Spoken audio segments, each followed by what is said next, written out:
I'm so thrilled you're here with us, Mr. Vice President. We're so lucky to have you. And John, congrats again on your award. It's fabulous. And thank you for your beautiful speech. We're very honored to have you both here. So the three of us, we all share something. And we all grew up with really severe stutters. So we are Team Stutter, and I just think it could be a great band name. We could be pretty huge. Think so. We could take this on the road, I'm just saying. But we are all here to discuss growing up with stutters and how that impacted our lives. So I'm going to kick us off here. And I'll start with you, Mr. Vice President. I just wanted to know about your stutter in its embryonic stages. What did that feel like for you when it first emerged for you as a child? How did that feel when you were young? I just remember going off to grade school, a place called St. Paul's in Greenwich Corners in Scranton. And I remember being made aware, first conscious memory I have is I got a nickname, and the nickname was given to me by a nun. They called me Bye Bye Biden. There used to be a song that was very popular in my dad's generation called Bye Bye Blackbird. It was a popular song. And so she, when I guess, I don't consciously remember the actual stuttering, but I remember the nickname hung on to me. And it was Bye Bye Blackbird, because I had trouble saying Biden. And that's the first conscious thing I remember about stuttering. And quite frankly, I didn't stutter that much with my friends, my close buddies. But when I'd be in school and have to read or have to stand up and say something, or I guess as early as having to say my name, that's when I first became aware of it. I think that's when I became aware of mine. I remember really being desperate to read my poem in class, and I really wanted to share it, and yet I would stand up and just freeze and not be able to speak properly. And it's hard for kids to understand why you can't speak fluently. And I remember kids being like, just say it, what's wrong with you, just say it, and it was just really hot. And I empathize with them too, because they didn't understand it and I didn't understand it. What about you, John? When did you first notice it emerging for you? I remember in kindergarten being pulled out of class by a woman who wasn't a teacher, and I didn't know why there was only me being pulled out of class. And we walked down to this little windowless room in the basement of our school, and it was always, we're gonna work on your problem. We're gonna teach you how to talk normally.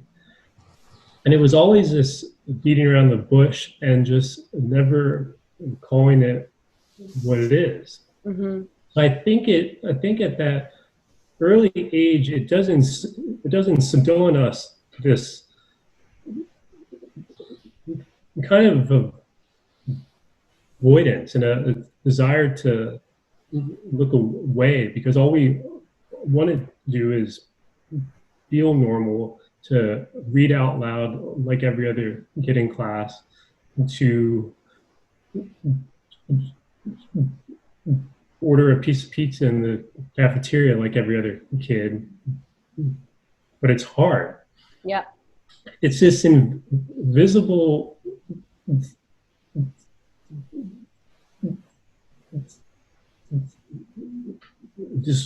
disruption until the moment it manifests, and then it's all you see, and then you can feel like it's all you are.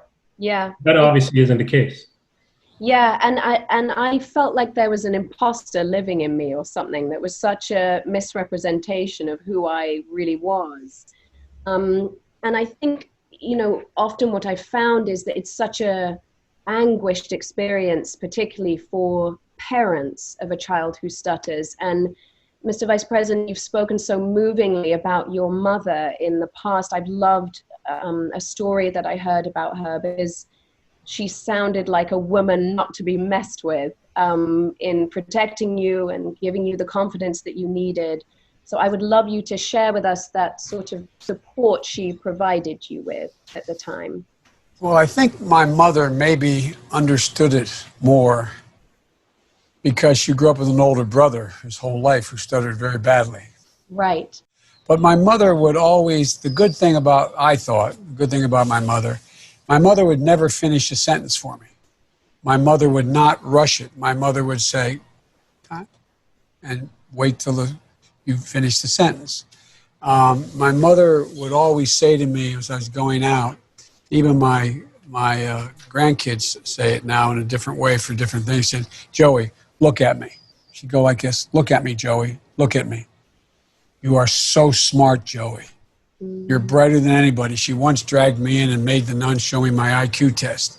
"You are so smart, Joey. You are so smart. Joey, it's just you can't get the words out quick as you think them. So just take your time, honey. And you are this." And she just built me up all the time. Everything was about, you can do this. And my dad was a really gentle and really determined man. And my dad used to say, "Joey, never explain, never complain. Just get up. Just get up. Everything's about getting up. It doesn't define you, Joey. This is not who you are. It has nothing to do how bright you are. Nothing to do with these other things." And the thing I admire so much about John, I can't get over how much courage I think you have. As a man as brilliant as you are, still struggling with some difficult moments, going on television, going out interviewing people. I mean, it takes, I wouldn't be able to do it. You have enormous, enormous, enormous courage. And everything with my mother was, she said, "You know, Joey, courage is the greatest virtue of all, because without it, you could not love with abandon." That's such a wonderful point and a true point to make, because so often it feels so all-consuming that it really feels like it's defining you for these kids. And I say to kids all the time who come and speak to me, you know, this is a part of you. This is not the whole you. And by the way, everyone's got something. And this is just your thing. And Bingo. everyone's got something. Bingo. And the other thing is, if you think about it, I think for all of us, John and I had a brief conversation about it. I think I think people look at us like if we stutter, we must be stupid. There must be something wrong with us in terms of our mental capacity. And it has zero to do with intelligence quotient. Zero to do. And it turns out, John, you were right. A lot of this is hereditary, according to the new data. And so I just think that it really is too many kids get defined by it. Yeah, lose their confidence. I agree. And I think that the problem is that there's so much misinformation out there about it, and it's misinterpreted in so many ways, you know, because I think you're right, Mr. Vice President. They often think of it as psychological, or that you have a nervous disposition or something, but it is hereditary, it is neurological, and it is not your fault. And there's nothing you can do about it. And I just want kids to really remember that, you know, and I want the awareness to be raised about that, so that we can really support these kids and make it known that it's very common. It happens all the time, and it really isn't your fault. And so I think I wanted to ask you, on that same track, why do you think people are so intolerant and so unempathetic towards stuttering?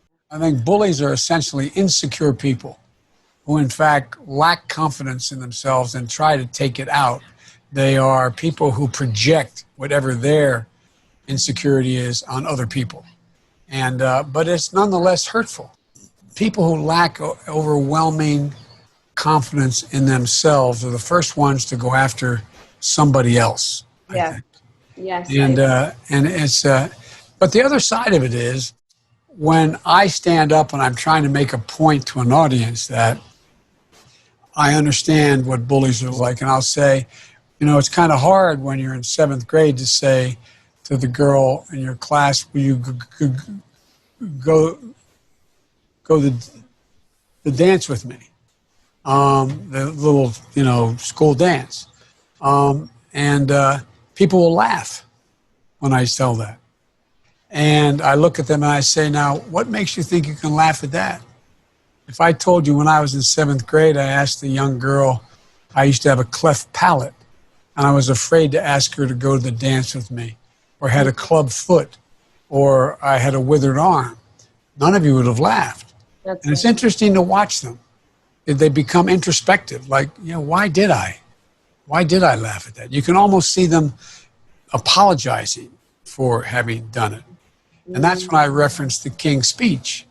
And by the way, the fellow who wrote the King's Speech, and he had a copy of it for the movie, sent me an actual copy of the speech, because the King did his speeches just like I do. I put hash marks, as John knows, on, so to remind me not to just try to run through too quickly. So I get a rhythm to what I'm doing still. I mean, for me, I had this extraordinary teacher when I was about 11 or 12. It was when my stutter was at its, height. And me too. Yeah, and he said to me, do you want to be in the class play? And I went, and he said, well, I think you should. I've seen you out there with your friends and doing impersonations and silly voices, and I think you should try. And I was like, and he said, but why don't you do it in a silly voice? Why don't you do an accent? And it was sort of remarkable from somebody who wasn't a stutterer, had no experience with anyone who stuttered other than one of his students, to sort of say, remove yourself from yourself, see what happens. And for the first time, I spoke completely fluently. I was doing a terrible Northern English accent, but I did speak fluently. And I remember my mother in the audience just like, it was so intense for her, and so incredible for her to see that, because it was the first time that I had been able to stop the record from skipping. And it is extraordinary to me that you have so many actors that are heavily involved with American Institute of Stuttering, like Bruce Willis, Samuel L. Jackson, and we all still struggle with it now and then. I certainly, in scenes where it's like a high-octane situation, where it's something like, get in the car, or something like that, that's when I really struggle with it still. And I sometimes rephrase the line, or I'll substitute a word that might be easier for me. And so you still end up doing that juggle still. And I think once you are a stutterer, it'll always be with you in some way, I think it's a great gift we got, though. I think it is. No, I really do. Yeah. And John, on that same track of how I'm sort of very grateful for having a stutter, how Vice President's very grateful for having one. This is a question for you. How do you feel stuttering has made you a better interviewer? As you described the action sequence in a movie, if you had to yell like that, it's hard. If I was sitting in that briefing room and I had to yell out a question over 50 of my journalism colleagues, I don't think I could get it out. But one-on-one, I think I disarm my interview subjects because they look at me and they listen to me and they see a person who stutters, and they see a human. They see a real person. They don't just see a journalist. They don't just see a person trying to get some sort of gotcha quote, but they see a real person who's really listening. And I think more than anything, having a stutter gives you an enormous amount of empathy. Yeah. I think Yes. it makes you a better listener. It makes you more observant, but more than anything, it makes you empathetic to people from all walks of life, and therefore it's easy to talk to people. Yeah, I think that's very true. I think that kids who stutter, they are the most observant kids. They pick up on everything. They don't miss anything. They're very they're very good readers of people and a situation. They have great taste in people and in the friends that they make. So it's actually a real gift. I mean, empathy is in some ways, I think acting is sort of the ultimate form of empathy. So I feel very grateful that I experienced struggle, because I think if I hadn't, I don't know if I'd be able to fully understand some of the people that I played, who were not always the most straight and narrow, you know. Yeah. Well, and don't you think that it also makes you realize everybody has something beyond their control? That's it. Everybody has something that they're being judged on that has nothing to do with the conscious choice they made. I think it's the greatest gift I was given. Yeah. I genuinely mean that. My word, I've been saying this for over 50 years. It's the greatest gift I was given, knowing how it feels to be humiliated, Yeah. knowing how it feels to be judged for something that is nothing you consciously went ahead and did and you're trying to deal with. And but it is a gift. There's a really beautiful phrase that I love, which is the cracked parts of us is where the light shines through. And I've always loved it because it's emblematic of what we're all talking about here today. But I think it's a very positive message for these kids to hold on to. And so in speaking to our younger self, what do you wish your younger self had known about having a stutter that you know now? I would tell my younger self that all those days when reading in class was impossible, or when ordering off the menu was impossible, and all of those daily situations that beat you down, that make you want to give up, that make you want to just retreat into your bedroom, into yourself. All of those moments are giving you grit. All of those moments are motivating you to eventually work harder than all of your competitors. You can buy a lot of things in life, and you can take a lot of things in life, but you can't fake grit and determination. You have them both. In the end, that it would be a gift. It would have a lot to do with who I become. It would have a lot to do with what I set out to try to do. I always was the guy who thought I could fix everything. And I think it's given me an insight that I wouldn't have otherwise had.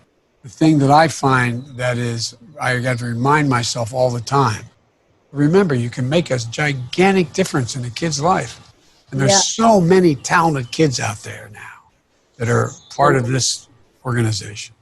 So many. And we're hearing some of them tonight, and they're incredibly inspiring and moving. And that's why I love what they do at American Institute of Stuttering, because it's about embracing that part of yourself, not masking it. And it's terribly emboldening, and it's terribly important. So thank you both so much for all the support that you've given the organization. I'm a massive advocate for it. I love them there. And I wish I'd known them when I was growing up. I'm sure you guys do as well. Congratulations, John. Congratulations, John.